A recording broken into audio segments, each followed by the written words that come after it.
回は白樺の樹液で白樺シュガーを作ってみました。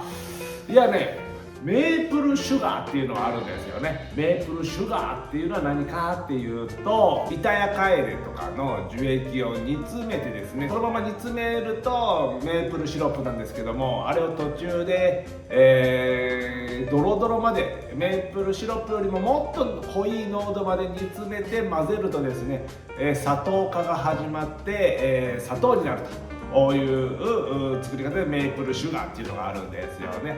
で、今回はですね、メープルシロップではなくてですね、白樺の樹液でね、できるんじゃないかなと思ってやってみました。白樺の樹液はですね、板やカエデに比べるとそこまでね、甘さはないです。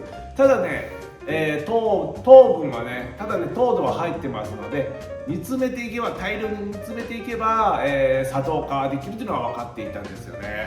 で、今回ね、おおよそ4リッターぐらいですかね、使ってやってみました。で、今回ね、砂糖をね作ろうとしたんですけども、煮詰めるのがね少し弱かったんでしょうね。完全なやっぱ砂糖化っていうのをミスっちゃいましたね。ただね、副産物というかね、こんなんできるんだっていう感じで、キャンディーができましたね。ソフトキャンディーみたいなのがね、出来上がりました。早速ね、ちょっと食べてみたいと思うんですけども、どんな味なのかっていうのね、果たして甘いのかっていう、甘いからこんなになってるんですけども、で、白樺の樹液は煮詰めればね、すっごく茶色色になりますね。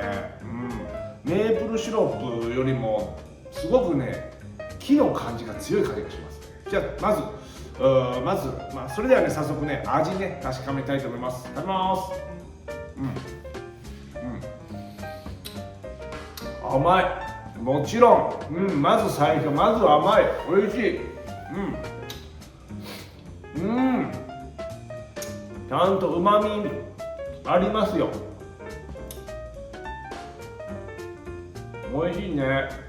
黒砂糖な感じがしますね。味は黒砂糖に近いですね。最後ね、口の中がなんていうの、木の酸味みたいな、ちょっと爽やかになるんですよ。少しね、それね、もしかしたらその白樺ってキシリトールってね、すごくね有名。白樺の成分で有名なのがキシリトールなんですよね。もしかしたらその成分がこの樹液に入ってて、口の中を少し爽やかにしている可能性がありますね。すごくね、健康にいいキャラメルみたいな味がする。これね、流行るかもしれないですよ。めちゃくちゃ美味しい。これ砂糖じゃなくてよかったかもしれない。めちゃくちゃ美味しいキャラメル。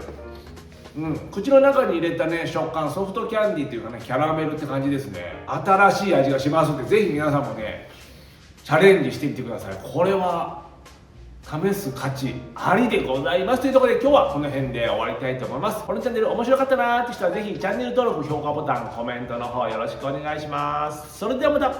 バイバーイ。